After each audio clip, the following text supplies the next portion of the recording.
جب بابر، احمد جمال اور دوسرے مغل سپاہی اجودھیا کی طرف بڑھ رہے تھے، اسی وقت خانزادہ بیگم اور عالیہ تاجدار کی قسمتوں کا فیصلہ ہو چکا تھا۔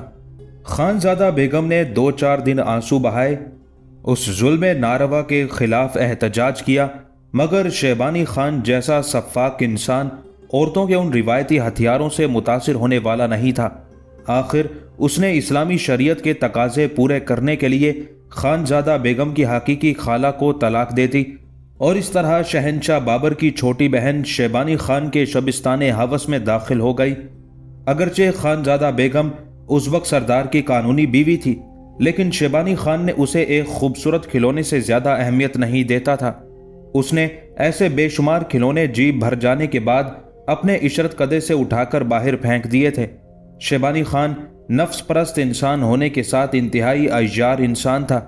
وہ اپنی قوم کو مطمئن کرنے کے لیے اسلامی قانون کی پناہ ڈھونڈ لیتا تھا، تاکہ علماء اور سادہ دل لوگ اس پر قانون شکنی کا الزام عائد نہ کر سکیں۔ اپنی ہوس کی تسکین کے لیے وہ برسوں سے یہی چال چل رہا تھا۔ شیبانی خان ایک وقت میں 4 بیویاں رکھتا تھا، پھر جب اسے کوئی نئی دوشیزہ پسند آ جاتی تو وہ ایک بیوی کو طلاق دے دیتا۔ کبھی کبھی تو یوں ہوتا کہ کوئی عورت 2-4 دن ہی شیبانی خان کے نکاح میں رہتی، پھر اسے مہر کی رقم ادا کر کے اس طرح محل سے نکال دیا جاتا جیسے وہ بیوی نہ ہو، کوئی زر خرید کنیز ہو۔ خانزادہ بیگم اس حادثے کو نوشتہ تقدیر جان کر مطمئن ہو گئی تھی، مگر شہنشاہ بابر کی بہن کا یہ اطمینان اس وقت غارت ہو گیا جب شیبانی خان نے شب عروسی میں اسے مخاطب کرتے ہوئے کہا، آج کا دن میری زندگی کا یادگار دن ہے۔ شیبانی خان کے لہجے میں بڑی شدت تھی۔ خانزادہ بیگم نے چونک کر شوہر کی طرف دیکھا۔ وہ معصوم لڑکی سمجھ رہی تھی کہ شیبانی خان ایسے کیف آور لمحات میں اس کے حسن کی تعریف کرے گا، مگر جب اس وقت سردار نے گفتگو کا سلسلہ آگے بڑھایا تو خانزادہ بیگم کی خوش فہمی کا محل آن کی آن میں زمین بوس ہو گیا۔ آج خاندان تیمور کی ایک سرکش دوشیزہ اس طرح میرے تصرف میں ہے کہ میں اسے ملکہ عالیہ کا خطاب عطا کروں یا پھر ایک ادنا کنیز بنا کر چھوڑ دوں۔ اب خانزادہ بیگم پر یہ حقیقت ظاہر ہو گئی تھی کہ شیبانی خان نے اس کے حسن سے متاثر ہو کر شادی نہیں کی ہے، بلکہ وہ درندہ اس انداز سے آل تیمور کو ذلیل و رسوا کرنا چاہتا ہے۔ ابھی اس شادی کو ایک ہفتہ بھی نہیں گزرا تھا کہ ایک دن شیبانی خان نے عالیہ تاجدار کو دیکھا اور پھر دیکھتا ہی رہ گیا۔ اگرچہ عالیہ تاجدار عمر میں خانزادہ بیگم سے بڑی تھی، لیکن حسن و دلکشی کے اعتبار سے اس میں اور بابر کی بہن میں کوئی مقابلہ نہیں تھا۔ عالیہ کو دیکھتے ہی شیبانی خان کی ہوسناک فطرت نے نئی کروٹ لی اور اس نے بے اختیار کہا، میں بھی کیسا بے خبر انسان ہوں کہ ایک نادر و نایاب ہیرا میرے پہلو میں پڑا ہے اور میں پتھروں سے کھیل رہا ہوں۔ پھر دوسرے دن ہی شیبانی خان نے اپنی ایک رازدار کنیز کے ذریعے عالیہ تاجدار کو شادی کا پیغام بھیجا اور ساتھ ہی سیاسی رشوت بھی پیش کی۔ اگر عالیہ نے دل کی گہرائیوں سے مجھے اپنا شوہر تسلیم کر لیا تو میں اسے ملکہ عالیہ کے منصب پر فائز کر دوں گا۔ عالیہ تاجدار نے بڑے تحمل سے شیبانی خان کی پیشکش کو سنا، پھر بڑے باوقار انداز میں انکار کر دیا۔ شیبانی خان خوں آشام بھیڑیا تھا، ایک کمزور شکار کی طرف سے صاف انکار کو برداشت نہ کر سکا۔ اس کا خیال تھا کہ عالیہ تاجدار کسی سہمے ہوئے خرگوش کی طرح اپنا پورا وجود شیبانی خان کے حوالے کر دے گی، مگر رازدار کنیز نے اسے بتایا تھا کہ انکار کرتے وقت عالیہ تاجدار خوف زدہ ہرنی نہیں، زخمی شیرنی نظر آ رہی تھی۔ شیبانی خان نے دوبارہ اسی کنیز کو اس تنبیہ کے ساتھ عالیہ تاجدار کے پاس بھیجا، شیبانی خان اپنی حدود مملکت میں کسی ایسے شخص کا وجود برداشت نہیں کرتا جو دل و جان کے ساتھ اس کی بے پناہ طاقت پر ایمان نہیں رکھتا۔ بڑے متکبرانہ الفاظ تھے۔ آتش غضب سے عالیہ تاجدار کا دلکش چہرہ جل اٹھا۔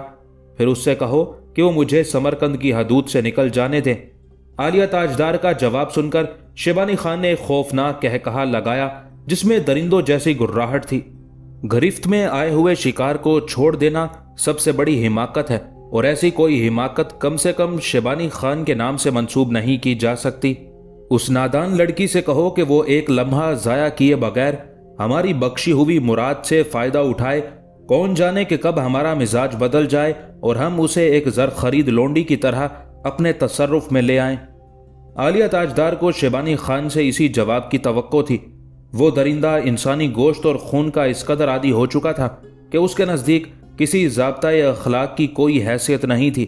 कुतलक खानम की हकीकी बहन और बेटी खानजादा बेगम का हशर उसकी आंखों के सामने था। मजबूरन आलिया ताजदार ने शिबानी खान की कनीज से कुछ दिन की मोहलत मांगी ताकि वो हालात के नशिबो फराज पर यकसोई के साथ गौर कर सके। आलिया का जवाब सुनकर शिबानी खान मसरूर और मुतमईन हो गया था। उसे अपनी कामयाबी की मंजिल करीब तर नजर आ रही थी। और फिर एक दिन आलिया ताजदार ने शिबानी खान से शादी का इकरार कर लिया। आलिया ने सिर्फ इकरार किया था, एक खामोश जलजला था जिसे सुनकर कुतलक खानम, खानजादा बेगम और दूसरी मुगल शहजादियों के चेहरे शोला रंग हो गए और आंखों में नफरतों का लावा उबलने लगा। मुझे क्या मालूम था कि मैं 25 साल से एक नागिन की अपनी आस्तीन में परवरिश कर रही हूं। कुतलक खानम आलिया ताजदार पर बरस पड़ी। एहसान फरामोश, तूने मेरी बेटी ही को डस लिया। कुतलक खानम आलिया के इकरार का यही मफहूम समझ रही थी कि उसकी भतीजी खानजादा बेगम के हकूक पर डाका डाल रही है और खुद उसी ने नाजो अदा दिखाकर शिबानी खान को अपनी तरफ मुतवज्जे किया है। आलिया ताजदार ने अपनी फूफी का यह गैर इंसानी रवैया देखा तो उसे दिलो जिगर कटते महसूस हुए, मगर फिर भी वो खामोश रही। आलिया की खामोशी ने खानजादा बेगम को भी बदकलामी पर उकसाया और उसकी जबान बेकाबू हो गई। खानजादा बेगम ने अपनी बहन को फाहिशा तक कहकर पुकारा, मगर दुश्नाम तराजियों के तूफान में एक बार भी आलिया के होंठों को जुम्बिश ना हो सकी। बस वो अजीब खोई खोई नजरों से कुतलक खानम और खानजादा बेगम को देखती रही। आलिया के गैर मामूली सलूक ने उसे मुजरिम बना डाला था। फिर मुगल शहजादियों की जबानें भी दराज हो गईं और आलिया ताजदार पर हर तरफ से लानतों की बारिश होने लगी। आखिर वो दिन भी आ गया जब आलिया ताजदार को दुल्हन बनाया गया। पूरा समरकंद रोशनियों से जगमगा रहा था। शिबानी खान की पसंद से आलिया के लिए ऐसे आरूसी जोड़े का इंतखाब किया गया जो बहुत ज्यादा कीमती था। ऐसा लिबास तो खुद कुतलक खानम ने भी अपनी शादी के वक्त ज़ेबतन नहीं किया था। निकाह की तैयारियां आखिरी मराहिल में थी कि आलिया ताजदार ने तमाम शाही कनीज़ों को अपने कमरे से निकल जाने का हुक्म दिया और उमर शेख मिर्जा की उस कनीज को तलब किया जिसने मां की तरह आलिया की परवरिश की थी। बूढ़ी कनीज अश्कबार आंखों के साथ उस कमरे में दाखिल हुई जहां आलिया ताजदार दुल्हन बनी बैठी थी। ये आंसू बहाने का वक्त नहीं है, आलिया ने किसी तासुर के बगैर कहा। मैं एतराफ़ करती हूं कि आपने मुझे मां की तरह चाहा और मां की आगोश का नेमुल बदल दिया। बस एक एहसान और कर दीजिए, फिर उसके बाद आपको कोई जहमत नहीं दूंगी। बूढ़ी कनीज के आंसू कुछ और तेज हो गए। आलिया ताजदार ने सुर्ख मखमली तकिए के नीचे से एक लिफाफा निकाला और उसे बूढ़ी कनीज की तरफ बढ़ाते हुए कहा, यह मेरा खत मेरी अमानत है। अगर कभी अहमद जमाल से तुम्हारी मुलाकात हो जाए तो ये उसके हवाले कर देना। बूढ़ी कनीज कुछ और बातें करना चाहती थी मगर आलिया ताजदार ने उसे हाथ के इशारे से रोक दिया। यह कब्रिस्तान है, यहां से जल्द अज जल्द निकल जाओ और अपने आंसू खुश कर डालो। तुम्हारे बहते हुए अश्क मेरा राज फाश कर देंगे। बूढ़ी कनीज चली गई। खादिमा के जाते ही एक वकील और 2 गवाह आलिया ताजदार से उसके नफ्स का इख्तियार हासिल करने के लिए कमरे में दाखिल हुए। शिबानी खान की रिश्तेदार खवातीन और मोतमिद कनीजें भी उन लोगों के हमरा थी। आलिया ताजदार सुर्ख शाल में लिपटी खामोश बैठी थी। शिबानी खान की एक करीबी अजीजा ने आलिया ताजदार के नज़दीक पहुंचकर वकील और गवाहों की आमद का मकसद बयान किया। आलिया ताजदार के जिस्म को जुम्बिश हुई और उसने शाल को पेशानी तक खींच लिया। शिबानी खान की अजीजा ने चौंक कर आलिया की तरफ देखा। उसका सुर्खो सफेद चेहरा नीला पड़ गया था। शिबानी खान से कहो कि वो खुद यहां आकर मुझसे मेरे नफ्स का इख्तियार हासिल करे, आलिया ताजदार ने वकील से मुखातिब होकर कहा। उसकी आवाज में भी हल्की हल्की लर्जिश मौजूद थी। वकील और दोनों गवाह नाकामी की हालत में वापस जाने लगे। शिबानी खान की अजीजा भागती हुई उज़्बक सरदार के पास पहुंची और उसे सरगोशियों में कुछ कहने लगी। शिबानी खान के चेहरे का रंग मुतगय्यर हो गया और वो तेज तेज कदमों से चलता हुआ आलिया ताजदार के कमरे में पहुंचा। आलिया की शाल सर से सरक कर बिस्तर पर गिर पड़ी थी। उसका चेहरा नीलगू हो गया था और होंठों से खून की एक पतली धार बहकर गर्दन तक आ गई थी। आलिया अपने दोनों बाजुओं पर जोर देकर इस तरह आगे की तरफ झुकी हुई थी जैसे वो संभलने की कोशिश कर रही हो। ये सब कुछ क्या है? आलिया ताजदार की हालत देखकर शिबानी खान घबरा गया। उज़्बक सरदार ने एक ही नज़र में पहचान लिया था कि आलिया जहर खा चुकी है और जहर अपना पूरा पूरा असर कर चुका है। तू आ गया शिबानी खान? आलिया ताजदार ने पथराई हुई आंखों से उज़्बक सरदार की तरफ देखा। उसके खुश्क नीले होंठों पर अजीब सा तबस्सुम रक्सा था। मैं तेरा ही इंतजार कर रही थी, तू मेरे नफ्स का इख्तियार लेने आया होगा। आलिया के लहजे में नाकाबिले बयान हिकारत पोशीदा थी। मैं तेरी ममलुकत की हदूद से बहुत दूर जा रही हूं। मुझे रोक सकता है तो रोक ले, और मेरे पैरों में कोई जंजीर डाल सकता है तो डाल दे। कहीं ऐसा ना हो कि मेरे मरने के बाद मुझ पर तोहमतें तराशे और अपने बुज़दिल सिपाहियों के सामने कफ़े अफसोस मले कि यूनुस खान के कबीले की लड़की तुझे धोखा देकर चली गई।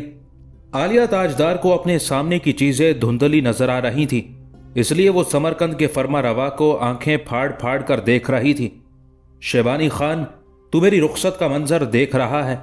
आलिया ताजदार ने एक बार फिर मुस्कुराने की कोशिश की, मगर उसके चेहरे पर शदीद अजियत और कर्ब के आसार नुमाया हो गए। गैरतमंद और इज्जतदार दोशीज़ाएं इसी अंदाज से रुखसत होती हैं, मगर तुझे क्या मालूम कि इज्जत किसे कहते हैं और गैरत क्या शय है। आलिया ताजदार ने उज़्बक सरदार को जलील करने के लिए अपने होंठों की कमान से लफ्जों का आखिरी तीर भी छोड़ दिया था। तूने अपनी शिकस्त का जायका चखा, कैसा कड़वा और तल्ख है। यकायक आलिया की आवाज लड़खड़ाने लगी और आंखों के सामने फैला हुआ अंधेरा इतना गहरा हो गया कि शबानी खान की सूरत भी तारीक पर्दे में छुप गई। और ये भी सुन ले कि अभी तेरी आखिरी शिकस्त बाकी है। अब आलिया की जबान से अल्फाज बामुश्किल अदा हो रहे थे।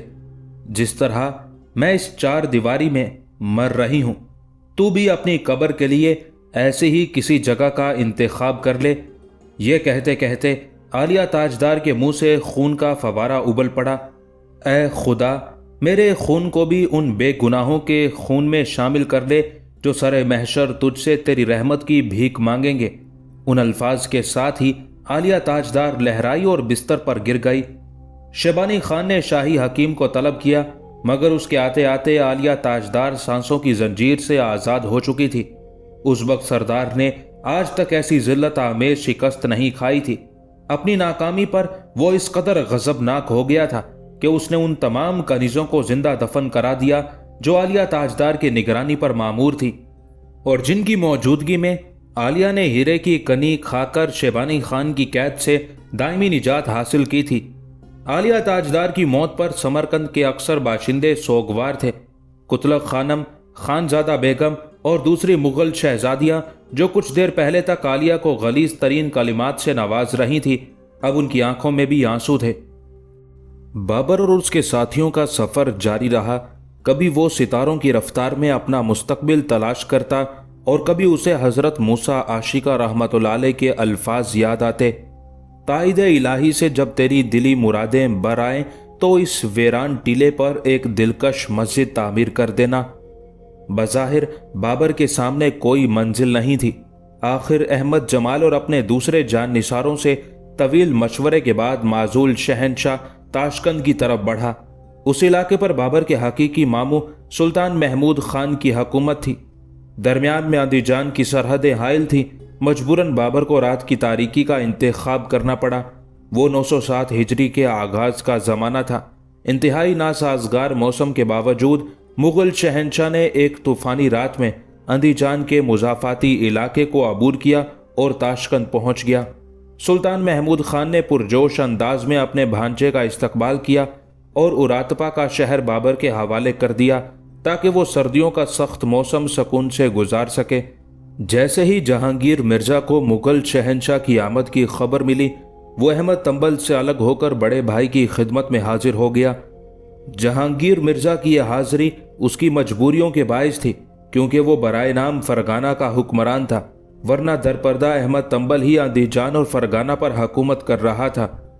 मौसम बहार में शेबानी खान उरातपा के गिरदो नवाह में दाखिल हुआ और उसने लूट मार शुरू कर दी। नतीजतन बाबर को यह इलाका भी छोड़ना पड़ा।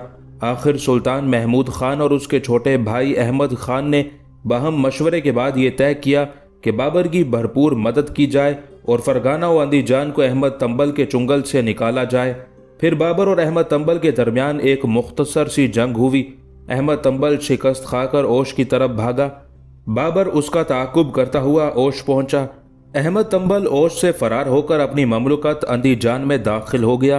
होश और फरगाना पर कब्जा करने के बाद बाबर अंदीजान की तरफ बढ़ा और दूसरे मुगल सरदारों के साथ अंदीजान के मुजाफात में ठहर गया।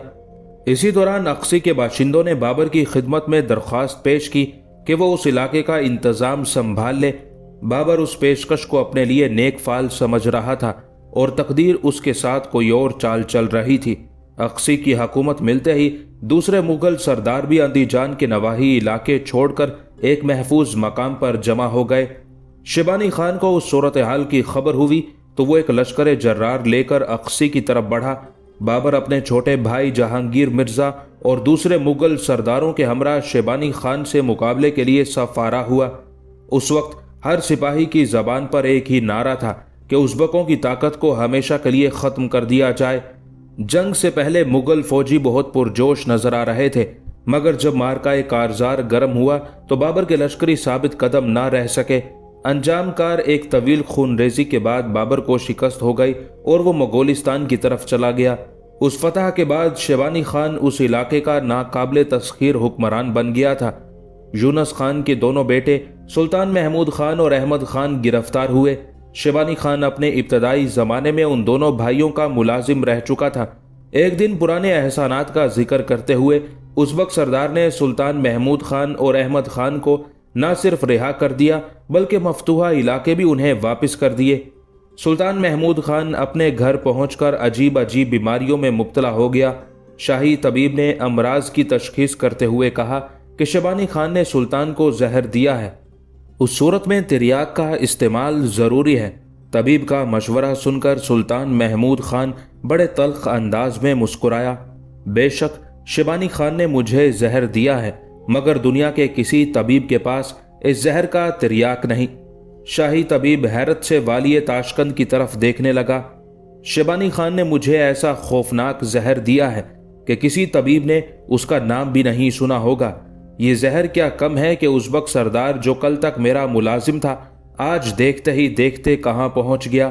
पहले उसने हम दोनों भाइयों को हवाला जिंदान किया, फिर बगैर किसी दलील और हुज्जत के आज़ाद कर दिया। अब हम अपनी गर्दनों में उसके एहसान का तोक डाले हुए कूचा बा कूचा घूम रहे हैं। यही तो वो जहर है जो मेरे दिलो दिमाग में सरायत कर गया है और रोज़ बरोज़ नए अंदाज से मुख्तलिफ बीमारियों की शक्ल में जाहिर हो रहा है। अब अगर इस जहर का कोई तिर्याक है तो फौरन मेरे सामने लाओ, मैं उसे शौक से खाने के लिए तैयार हूँ। सुल्तान महमूद खान की हकीमाना बातें सुनकर शाही तबीब ने सर झुका लिया। वाक़तन इस जहर का कोई तिर्याक नहीं था। बाबर मंगोलिस्तान से खुजार आया और फिर शहर तिरमिज की तरफ चला गया। अमीर मोहम्मद बाकी तिरमिज का हाकिम था। वो उज़्बकों की लूटमार और गारतगरी से बहुत परेशान रहता था। अमीर मोहम्मद बाकी ने मुगल शहनशाह की आमद को बाइस बरकत समझा और बहुत से कीमती तहाइफ लेकर बाबर की खिदमत में हाजिर हुआ। खाना बदोश शहनशाह ने अमीर मोहम्मद बाकी को दोस्त समझकर अपने मुस्तकबिल के बारे में उससे कुछ सियासी मशवरे तलब किए। गर्दिश वक्त ने मुझे इंसानी हाथों की कठपुतली बनाकर रख दिया है। बाबर इंतहाई कर्बनाक लहजे में अपनी शिकस्त और रेख्त का जिक्र कर रहा था। दुश्मन मेरे ताक़ुब में है और मैं उनसे छुपता फिर रहा हूँ। ना इज्जत महफूज है ना जान, बस एक खिलौना हूँ जिससे तकदीर अजीब अजीब अंदाज में खेल रही है। अमीर मोहम्मद बाकी ने निहायत मुखलिसाना मशवरा देते हुए कहा, शिबानी खान मावराउल नहर पर पूरी तरह काबिज हो चुका है और उसके फितना व फसाद की आग में आपके दिलो दिमाग का सुकून जल कर रह गया है। अगर वो चाहता तो आपकी वालिदा, बहन और दूसरी मुगल शहजादियों को आज़ाद कर सकता था, मगर शिबानी खान एक वहशी है। वो आपके साथ एक खौफनाक सर्द जंग लड़ रहा है। उज़्बक सरदार आपके आसाब को तबाह कर देना चाहता है ताकि आफात व मसाइब के तसलसल से घबरा कर आप एक दिन उसके सामने सर झुका दें और वो नस्ल तैमूर की जिल्लत और रुसवाई के नज़ारे से लुत्फ़अंदोज़ हो सके। इस सूरत हाल की रोशनी में मेरी नाचीज़ राय यही है कि आप उज़्बकों से पीछा छुड़ाएं और किसी दूसरे इलाके में जाकर किस्मत आजमाई करें। बाबर को अमीर बाकी का मशवरा बहुत पसंद आया और वो 910 हिजरी में काबुल की तरफ रवाना हुआ।